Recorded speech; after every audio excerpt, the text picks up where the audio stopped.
dans une salle de cinéma maison que je retrouve José Adam aujourd'hui à la Maison Adam. Bonjour José. Bonjour, Michel. Je m'en venais ici, puis j'étais quand même déjà très fébrile à l'idée qu'on allait parler de cinéma maison parce que je me suis dit, on va se gâter. Moi, j'adore ça, évidemment.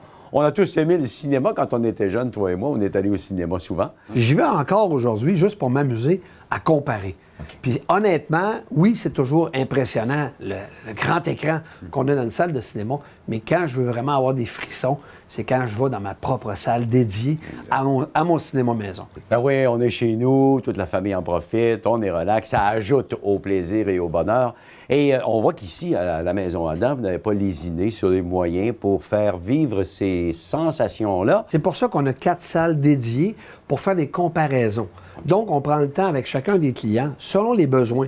Toi, tu peux être surtout surtout avoir un système qui va donner un bon rendu musical, mais d'autres gens veulent avoir vraiment de la performance. Ils veulent vraiment que, tu sais, quand on rentre dans leur salle et qu'on écoute un film d'action, wow, on est embarqué dedans. Les gens ici font comme pour tout le matériel qu'on offre à la clientèle, des tests, puis ils s'amusent à faire des mélanges entre les amplificateurs, les enceintes acoustiques et tout ça, avant de faire les présentations, parce que vous envoyez pas ça comme ça au hasard, les tests sont faits avant, c'est ça? Il faut prendre le temps de comparer. Si, mettons, je prends un exemple ici, le RXV 485, c'est un bon petit récepteur. On a quand même toutes les caractéristiques qu'il faut, c'est-à-dire au niveau de la lecture du 4K, tout ce qu'il faut pour que le signal passe et qu'on ait le maximum de potentiel au niveau visuel. Tout a été pensé à ce niveau-là. On a aussi un récepteur qui va naturellement se raccorder avec notre téléphone pour le Bluetooth, pour transférer notre musique de notre téléphone à ce récepteur-là. Alors, tous ces récepteurs-là, même les modèles d'entrée de gamme, là, sont équipés pour recevoir toutes les nouvelles technologies. Oui, ils ont déjà beaucoup d'équipements, justement. C'est pour ça que je te dis, Michel, il faut prendre le temps d'écouter un conseiller. Il faut prendre le temps de faire des comparaisons. C'est ce qu'on fait dans une pièce comme une salle de son. Parce que dans une salle de son, on va entendre toutes les petites subtilités, tous les petits détails, puis on va plus embarquer encore dans le film. C'est une question de mariage, de chimie entre les haut-parleurs et les amplificateurs. C'est une recette, en fait. En plein ça, tu viens de le dire. Quand même, j'aurais toutes les épices du monde, je les mettrai pas toutes dans ma soupe parce qu'elle sera pas bonne. Alors, c'est le même principe. En gardant les marques comme Yamaha, Denon et Marantz, j'ai vraiment, ce qu'on peut dire, une gamme très élaborée. Tu sais, Michel, il y a 500 marques de haut-parleurs. C'est parce que c'est pas tout le monde qui a les mêmes goûts. Tu sais, il y a beaucoup de marques de vin. On a parlé de vin l'autre fois. Bien, c'est pas pour rien. Ouais. Chacun aime, je veux dire, ses préférences. Mais c'est la même chose dans le son. Est-ce que le fait d'avoir, par exemple, un amplificateur haut de gamme qui contient beaucoup de gadgets, ça va m'assurer nécessairement une meilleure performance, ça c'est sûr. J'imagine si je paie plus cher, nécessairement, est-ce que les gens pensent comme ça? En cinéma maison, contrairement à d'autres catégories de produits, on ne parle pas vraiment de gadgets quand on investit plus. Okay. Quand on investit plus, parce que comme je l'ai dit tantôt, même des entrées de gamme, ici, ces petits récepteurs-là, au prix qu'il est, il va se brancher aussi sur le Wi-Fi. On va pouvoir bénéficier d'une application chez Yamaha qui s'appelle MusicCast. C'est tous des avantages. La même chose va se retrouver chez le récepteur Denon que j'ai ici, où est-ce qu'on va avoir une application qui s'appelle EOS et on va pouvoir marier ça avec des petits haut-parleurs dans différentes pièces de la maison. Tu sais, comme on a écouté là, dans le salon Bose. C'est ça, exactement. Alors, ça, c'est tous des avantages que tu peux avoir même sur des appareils d'entrée de gamme. Okay. Donc, quand tu tombes dans les gros appareils, c'est les mêmes choses qui se reproduisent. Par contre, à partir d'un certain prix, c'est-à-dire autour de 600 à 700 $, tu vas bénéficier d'une autre technologie qui s'appelle le Dolby Atmos. Atmos? Oui, exactement. Je vois là-dedans atmosphère. Est-ce que... Oui, ça a bien du bon sens. Finalement, c'est comme une troisième dimension. Okay. On est habitué en cinéma maison depuis des années d'entendre le son qui, lui, est comme horizontal, c'est-à-dire qui provient d'en avant, des côtés, à l'arrière. Mais là, on rajoute comme une dimension. Dolby a naturellement travaillé avec des studios pour créer cette dimension-là qui est des haut-parleurs qui sont au-dessus de notre tête. Okay. C'est très intéressant. On va revenir là-dessus plus tard, justement, pour que te le faire comprendre puis te le faire entendre, là, ce que ça peut donner. Fait que si on revient, justement, quand on parle d'un récepteur plus dispendieux, que ce soit, mettons, le Yamaha ici qui va tourner autour des 1700 $ ou le Marantz ici à 3000 $.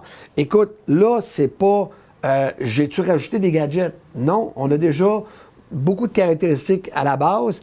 Oui, on a du Dolby Atmos dans ces catégories-là, mais là, on va vraiment parler de composants. Okay. Là, on va peser le petit récepteur d'entrée de gamme, puis on va peser celui-là où est-ce qu'on va le trouver excessivement plus lourd.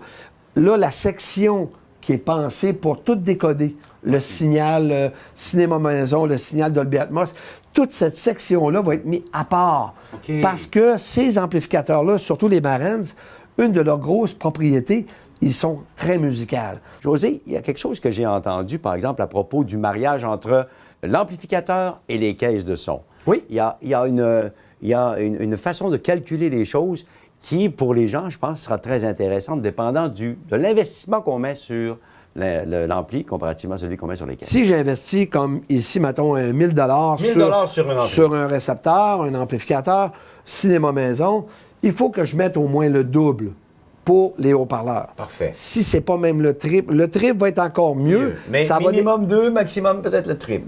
Oui, mais minimum 2. Parce que, vois-tu, si tu vas aller vers le triple, ça dépend si tu vas apporter une importance capitale sur le son en stéréophonie, pour écouter de la musique. Si tu es amateur de musique, de spectacle, écoute, des spectacles, c'est incroyable. Oui. Le feeling qu'on retrouve, tu sais, les gens qui aiment ça à Québec, à la qualité de spectacle qu'on a à cette heure avec le Festival d'été de Québec. Écoute, moi, je peux te dire, on peut te reproduire ça avec un écran géant chez toi, avec une ambiance incroyable, puis tu vas avoir des frissons. Comme si tu étais en plein milieu du spectacle. Absolument. Je retiens une chose, donc. Oui. Le prix de l'ampli, 2 fois au moins pour le prix des enceintes acoustiques. Et ça, on commence à jaser un petit peu, puis si on veut pousser plus loin l'expérience, on sait quoi faire. Mais José, on parlait de musique il y a un instant. Moi, là, on parle de cinéma, on parle d'écran, évidemment, de combinaison entre le vidéo et l'audio. Mais si je veux m'en servir pour écouter ma musique, par exemple, est-ce que j'ai, avec cet ampli-là cinéma maison, un rendement convenable? Je vais me donner un exemple. Ici, j'ai un récepteur dans Denon. Denon, dans les récepteurs cinéma maison, ce que nous, on remarque, c'est surtout la dynamique qu'ils vont donner. Donc, on va marier ce produit-là dans Denon avec une compagnie très réputée, justement, qui font beaucoup de haut-parleurs pour les salles de cinéma pour aller donner de la performance au niveau du dynamisme. Donc, le mariage avec Klipsch et Denon est un excellent mariage. Ah, c'est ça. Ben, tu connais les mariages, tu connais le genre d'union qui vont fonctionner. C'est ça l'idée, là. Tu sais, écoute, même juste prendre un bon grand cru, si tu prends pas le bon verre, ça va paraître. Fait qu'imagine-toi si tu arrives avec un haut-parleur qui se marie pas bien avec un récepteur, ben tu vas voir des différences. Puis la salle aussi va être importante. Tu sais, tu vas pas aller mettre ce genre de système-là performant dans une petite pièce. Alors, si je vais avec des haut-parleurs Klipsch, je mets du Denon, j'embarque ça dans une petite pièce, ça va faire comme mon vin, que je prends ça dans un petit verre, je vais perdre toute l'ampleur que ça peut donner. Là, si on va avec Yamaha, ben écoute, Yamaha est un produit ils ont toujours travaillé pour perfectionner les ambiances. Donc, les premiers processeurs, le DSP1, c'était le premier processeur pour justement donner des ambiances. Et ici, Yamaha ont toujours travaillé dans cette même optique-là. Donc, c'est un produit qui va donner beaucoup plus de détails, tu sais, qu'on va embarquer dans les films là, pour ce qui est de l'ambiance. Ici, c'est un bon mariage avec Paradigm, parce que le produit Paradigm est un haut-parleur très détaillé. Donc, ces deux-là, la chimie va bien ensemble. Encore une fois, on a la possibilité d'y aller avec des produits pour une petite pièce, mais il faut choisir à ce moment-là des petites caisses. Sinon, si on s'en va avec un gros parleur, il ne faut pas mettre ça dans une petite pièce. Mais on a quand même des solutions. Quand on veut avoir des gros parleurs dans une petite pièce, on en parlera plus tard. Les panneaux acoustiques, ça peut aider à ce niveau-là. Parfait. Et la chimie, pour dans ton cas à toi, où est-ce que la chimie idéale, puis ça peut commencer un coût très, très abordable. Vous avez le petit récepteur. Ils sont tellement jolis, les petits récepteurs slim de Marantz, parce qu'ils prennent pas de place. Oui, vous avez les grands frères costauds qui sont pour les salles dédiées, mais vous voulez mettre ça dans votre bibliothèque, vous voulez pas que ce soit trop lourd. Bien, là, on parle vraiment d'un récepteur qui va être très musical et qui va se marier avec des haut-parleurs allemand comme Canton ou encore anglais comme moniteur audio. Ici, on va vraiment aller profiter de la chaleur de cet amplificateur-là avec ces deux marques de haut-parleurs-là. C'est quand même un prix de 700 $. C'est quand même raisonnable. Là. Oui, c'est quand même raisonnable. Oui. Puis autour de 1000 $ si on veut mettre du Dolby Atmos. Pour l'atmosphère, c'est magnifique. José, c'est tellement de belles explications et tellement plaisant. Mais là, on ne les a pas mis en fonction. Mais j'aimerais ça qu'on fasse ça dans les prochaines minutes. Ça va me faire vraiment plaisir, Michel, de te donner des frissons. On s'offre ça dans quelques instants. Les frissons dans la salle de cinéma maison à la Maison Adam. On revient dans un moment. Restez là.